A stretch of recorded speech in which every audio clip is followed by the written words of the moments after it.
전쟁 없는 세상을 꿈꾸기에 전쟁을 연구합니다. 안녕하세요. 뉴스멘터리 전쟁과 사람 허준입니다. 안녕하세요. 윤지연입니다.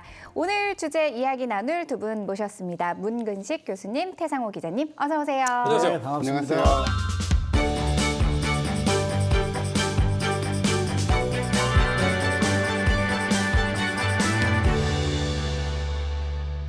오늘의 주제 정리해 주시죠. 예, 이번 시간에는 잠수함과 대잠수함 전력 간의 물고 물리는 싸움, 대잠전의 역사에 관해서 살펴보겠습니다. 오늘도 굉장히 기대가 됩니다. 대잠전의 역사에 대해서 알아볼 텐데 먼저 대잠수함전, 이 대잠전이 무엇인지 좀 짚고 넘어가면 좋을 것 같아요. 어떤 걸까요? 대하면 대칭이라는 얘기잖아요. 네. 상대, 잠수함하고 싸우는 전투를 대잠전 그래요. 영어로는 ASW, Anti-Submarine Warfare. 이 해군에서는 ASW를 잘하는 사람이 출세가도로 달렸어요, 옛날에.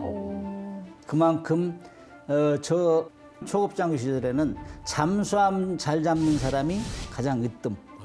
미국 유학도 갔다 왔고 그 당시 왜 그랬냐면은 북한에는 잠수함이 수십 척 있었는데 우리는 하나도 없었어요. 그래서 미국 잠수함 지나가면 뭐 제주도 지나가면 우리하고 훈련 한 번만 해달라. 사정사정 해가지고 분기 한 번씩 잠수함 잡는 훈련했는데 미국 잠수함이 쭉 지나가면서 물속으로 들어가줘라 그러면 쑥 들어가지고 올라와줘라 하면 올라가죠. 그게 서브마린 패밀라이제이션 그래. 잠수함 숙달 훈련. 이 해가지고 했는데 참으로 대잠수함 잡는 거는 물속에 있는 걸 잡아내기가 엄청 어려워요. 근데 이제 잠수함은 2차 대전까지는 주로 수상항해, 물 위에를 항해하다가 저기 오면은 얼른 물속에 들어가요. 그래서 기다리고 있다 어리 발사하고 그다음에 갑자기 올라와서 포로 쏘고 그래서 서브머서블 잠수 가능한 배 이랬단 말이에요. 그래서 잠수함은 물속에 있는 거기 때문에 물 위에 있을 때는 잘 잡아요. 물속에 들어가면 일단 안 보이잖아요. 음파로 잡아야 돼. 그래서 귀로 물에 딱 이렇게 하면 들린다고. 그래서 수중 청음기라고 민감한 센서를 물 밑에 담가요. 그래가지고 그 소리를 어디서 나오는가 판단해가지고 그걸로 방향을 잡아내는 거예요. 잠수함 하면 제일 먼저 머릿속에 떠오르는 건 사실 유보트 아닙니까? 그렇죠. 예, 유보트를 독일어로 이야기를 하면은 운터지 부트, 즉 잠수함 그대로예요. 그 단어 자체가 잠수함인데 1905년에 처음으로 건조됐고요. 처음에 건조된 함의 명칭이 U1입니다. 그래서 여기서 토막 상식으로 U 뒤에 붙은 숫자가 건조된 차례라고 보시면 돼요. 숫자가 높이 올라갈수록 당시에선 최신형 함정으로 가는 거라고 보면 됩니다. 독일은 현대적인 잠수함을 전쟁의 첫 번째로 투입한 국가로 지금 알려져 있어요. 특히 1차 세계대전 때 현대적 잠수함을 첫 번째로 투입했는데 왜 그렇게 됐느냐에 대해서 좀 살펴보자면 지형적인 지형을 좀 살펴봐야 됩니다. 독일 앞쪽에 영국이 있죠. 근데 영국이 긴 방파제처럼 독일이 대항으로 나가는 거를 다 막고 있어요. 게다가 영국이 수상 전력이, 그러니까 해군이 굉장히 강력하지 않습니까? 전통적으로 영국은 그냥 해군의 국가라고 보면 돼요. 그렇기 때문에 독일이 전쟁을 하려면은 영국의 수상 공세를 뚫어야 됩니다. 그걸 뚫지 않으면은 독일이 어떻게 보면 말라 죽을 수도 있는 거죠. 그런데 독일의 수상 함대는 영국의 수상 함대보다 약하고 그러면은 뚫을 수 있는 단 하나 남은 무기는 잠수함뿐이 없는 거죠. 그렇게 돼서 1917년에 독일이 무제한 잠수함 작전을 개시했을 때 보유했던 잠수함의 척수는 111척이었습니다. 그런데 111척이니까 많아 보이잖아요. 연합군들의 전략은 뭐였냐면은 그래? 그럼 니네들이 우리의 상선을 침몰시켜? 그럼 우린 더 찍어낼 거야.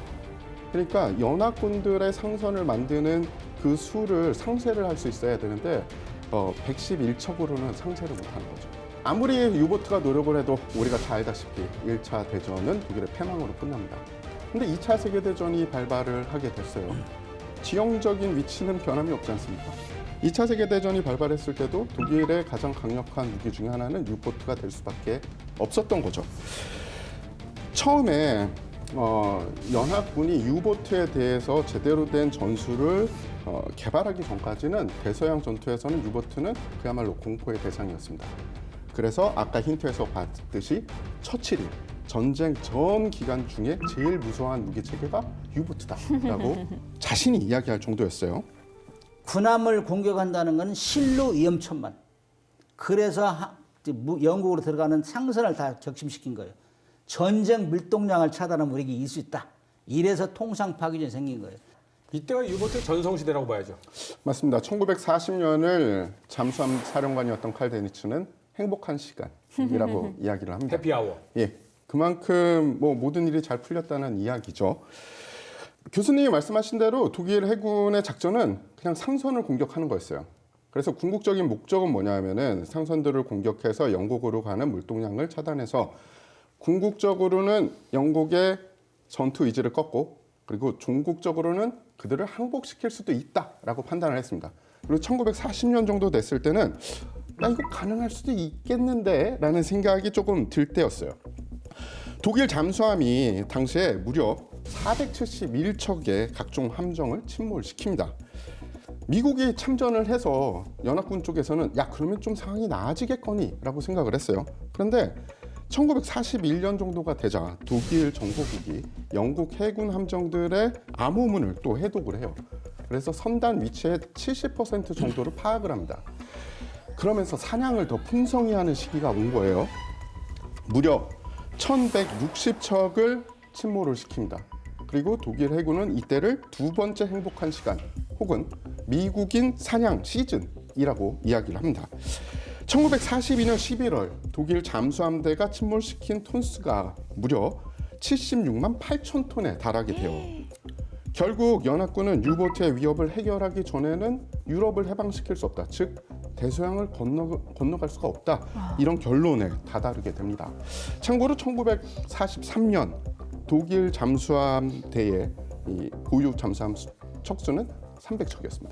근데 이때 당시에 이제 유보트의 전술을 이제 울프팩이라고 했었잖아요. 2리 때 전술. 근데 사실 늑대는 고독하게 사냥하는 걸로 알고 있는데 어떤 전술을 썼길래 2리 때 전술이라고 한 거예요? 떼거리로 모이면 힘들잖아요, 원래. 아무리 권투 잘해도 여러 사람이 한꺼번에 다니면 힘들잖아요. 그렇죠. 그래서 그때 당시에는 유보트는 단독으로 다녔어요. 1차 대전 초기에는 조용히 다니면서 길목에서 기다리다가 상선이 지나가면 딱 다가가서 격침시키고 그랬는데 그래서 이거 안 되겠다 해가지고 이제 막 그 기관총도 달고 해가지고 막 일이 했단 말이에요. 공격하고 그러니까 유보트가 입지가 좁아졌잖아요. 그러니까 그랬는데 1차 대전 때 영국의 포로로 잡혀간 데니츠 제독이 있어요. 데니츠 제독이 나중에 이 잠수함 사령 독일 잠수함 사령관 이분이 독일의 저 수용소에 있으면서 10년 20일이라는 책을 썼어요. 그때 쓰면서 고안을 했어요. 이거 잠수함으로 수상함정을 공격을 어떻게 할까 상선들을. 아니 잡혀가지고 이 반성하라고 했더니 나가면 어떻게 또 잡을까를 그게 생각하고 있었던 전쟁 거예요? DNA가 있는 거지. 야. 그래 이건 애국심이 투철한 거죠. 고민해가 써가지고 그때 고안한 것이 울프백 전술이에요. 그래가지고 한 척으로 가다 공격하면 인근에 있는 유보트 다 모여. 그래가지고 불렀어 통신으로. 야 저기 선단이 오고 있어. 그래가지고 몇 척 떼지어 가면은 한 막 20척까지 막 공격해가 여러 유보트가 한꺼번에 달려드는 1위 때 같이. 그래서 1위 때 전술에 한때 효과를 봤어요. 아니 근데 진짜 말씀하신 게 결국에는 아무리 훌륭한 전술이 있으면 또 이에 대응하는 맞서는 방법을 고안해내는 거잖아요. 맞습니다. 연합군은 어떤 방법을 썼나요? 예, 우리에게는 울프팩 전술 혹은 뭐 2리 때 전술로 잘 알려져 있지만 독일어로는 그룹한 탁틱, 즉 집단 전술이라고 불렀어요. 말씀하신 대로 잠수함들을 모으려면 뭘 해야 됩니까? 무전 통신을 해야 되죠. 통신을 하면서 신호가 발생을 하죠. 그럼 연합군 입장에서는 그 단파 신호를 잡아내기만 하면 되는 거였습니다. 허프더프 단파 방향 탐지기라는 게 있어요. 그 탐지기로 일단은 독일 유보트가 선단을 하나 발견을 했다고 쳐요. 한 척이. 그러면은 통신을 해서 사령부에 보냅니다. 어디 선단이 어느 쪽으로 가고 있다. 친구들아 모여라. 그러면은 주변에 있는 잠수함 혹은 다른 곳에 있는 독일 잠수함들이 그쪽으로 모여들겠죠. 그런데 문제는 그러면서 통신을 주고받아야 되니까 그 통신의 위치를 파악하는 장치가 바로 허프더프 이 단파 방향 탐지기인데 수송 선단에 호위하는 함정 중에 적어도 2척의 그 장치를 설치함으로써 예전에는 암호 해독으로 독일 잠수함의 위치를 대강 알았다면 이제는 좀 더 정확하게 함정에서도 특정할 수 있었던 거죠. 그리고 선단을 꾸리는 것 자체도 약간 변화를 줬습니다. 초기에는 24척의 선단에 6척의 호위함이 붙어서 한 개의 선단을 만들어서 보냈어요. 그런데 가만히 봤더니 아니 굳이 그렇게 되면은 한 번에 보낼 수 있는 선단도 선박의 수도 한정되고 호위함도 6척이 갈 거 그럼 차라리 8척으로 만들고 선단의 선박 숫자도 48척으로 바꾸자. 이건 어떠냐라는 아이디어를 민간 전문가인 PMS 블랙햇이라는 사람이 들고 나왔어요. 이 아이디어를. 근데 해봤더니 괜찮은 거예요. 그리고 유보트가 좀 더 이 활동의 제약을 점점 당할 수밖에 없었던 또 다른 이면에는 서부전선 자체가 너무 활활 타오르고 있었어요. 근데 서부전선 자체의 불을 좀 끄고 동부전선이 좀 가열화되면서 그 전에 못 썼던 다른 쪽으로 보냈던 자산들을 우리가 사용을 할 수 있었습니다. 대표적으로 원거리를 갈 수 있는 초계기. 그 전에는 뭐 10대 이하로 운영했다면 이 이후에는 더 많은 초계기를 운영을 할 수 있으면서 당연히 독일 해군 잠수함의 이 작전에는 방해를 받았죠. 미리 예측하고 그들이 어떻게 움직일까를 판단하는 것도 굉장히 중요하지 않습니까? 맞습니다. 그래서 그런 판단을 하는 데 있어서 가장 중요한 요소 중에 하나가 정보전이죠. 그들이 어떤 암호를 구사를 하고 이것을 우리가 얼마나 빨리 해독을 할 수 있는지. 근데 그런 점에서도 초기에는 연합군이 약간 뒤처졌는데 1943년 정도 되면은 연합군이 추월합니다. 훨씬. 그 이유 중에 하나가 독일군의 에니그마 암호를 해석을 할 수 있었고요. 또 하나는 연합군에서 대잠전 전술에 대해서 전훈 평가를 하고 이 기록을 할 때 정말 세밀하게 했다고요. 그래서 만약에 초계기가 잠수함을 발견하거나 아니면 우리 함정에서 호위 함정에서 폭내를 떨어뜨릴 때 가장 최적의 심도가 어디냐 이것을 통계를 통해서 알아냈대요. 그래가지고 1943년에 가면 어떤 결과가 벌어지는지 이거를 명확하게 보여주는 전투가 하나 있습니다. 네. 자, 지금부터 그 전투에 대해서 말씀을 드릴 건데요. 1943년 5월에 벌어진 전투인데 세 개의 유보트 울프팩과 SC-130 선단 간에 벌어진 전투였습니다. 독일군 유보트 3척이 침몰한 반면에 연합군 선단에서는 몇 척이 침몰했을까요? 성공 사례니까 반파? 한 대 반파? 침몰한 척 하나도 없습니다. 어. 그런데 침몰한 유보트에는 어떤 인원도 있었냐? 독일 해군 사령관 칼 데니츠의 막내 아들 폴이 지휘하는 U-954함이 그중에 포함되어 있었던 거예요. 데니스 제독은 사실 독일 이 잠수함대의 아버지라고. 최고 영웅이잖아요. 그렇죠. 그래서 1943년 5월 정도 되면은 유보트가 41척이 거의 비슷한 시기에 침몰하게 돼요. 네. 그래서 독일 해군에서는 1943년 5월을 검은 5월이라고 불렀습니다. 그래서 흔히들 이 시점을 검은 5월을 대잠전의 전환점이다라고 이야기합니다. 자, 그렇다면 이제 대서양의 전투 결과는 어떻게 보면 좋을까요? 1, 2차 대전 총평을 하면은 1차 대전은 잠수함이 처음 참전하기 시작한 거라 잠수함이 일단 유리했죠. 그렇게 하면서 열심히 해서 그때 나온 얘기도 영국보다 8대2 열세인 독일 해군이 영국 해군에 맞설 수 있던 거는 유보트 덕분이다. 그래서 나온 얘기가 독일 해군이 전투에서 이겼는데 전쟁에서는 졌다. 그렇죠. 이렇게 평가하다. 2차 대전도 복사해서 2차 대전도 복사판이었다고. 우리 같으면은 유보트가 1차 대전에 그렇게 활약했으면 다 대비를 했을 거 아니에요. 영국은 자존심이 있잖아. 야, 물속에서 공격하고 이제 비신사적이잖아. 그런 생각이 항상 있었어요. 1차 대전 때 그렇게 당했음에도 불구하고 2차 대전 때 대잠전을 크지 않았어요.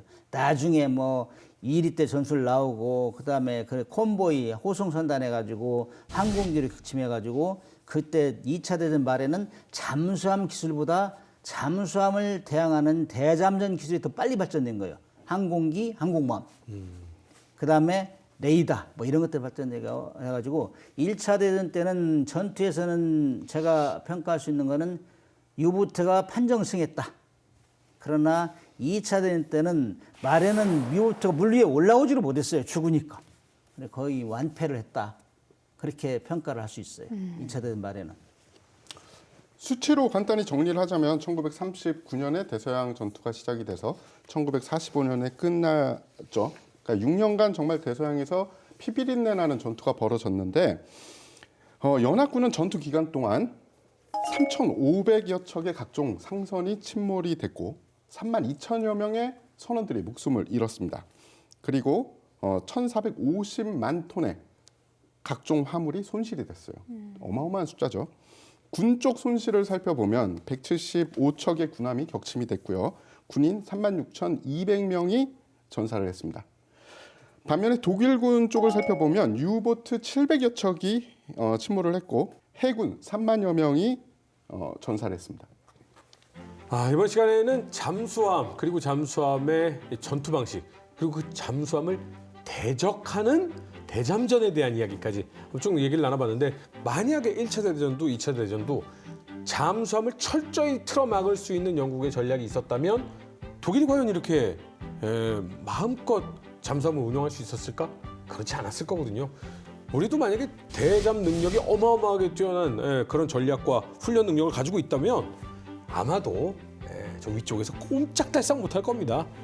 그러한 능력을 키우는 것이 더 중요하지 않을까라는 생각이 듭니다. 다음 시간에도 잠수함에 대한 더 재미있는 이야기 준비하고 돌아올 테니까요. 기대해 주시기 바랍니다. 시청해 주신 여러분 감사합니다. 다음 이야기. 2차 세계대전 이후 디젤 잠수함의 명확한 한계를 보완하기 위해 핵추진 잠수함이 등장한다. 특히 잠항 시간이 무제한으로 늘어났고 무장 탑재량과 승조원들의 거주성 역시 개선됐다. 잠수함이 진화할수록 대잠전 역시 발전하여 새로운 해저 음향 감시 체계인 소서스와 대잠 초계기가 등장한다.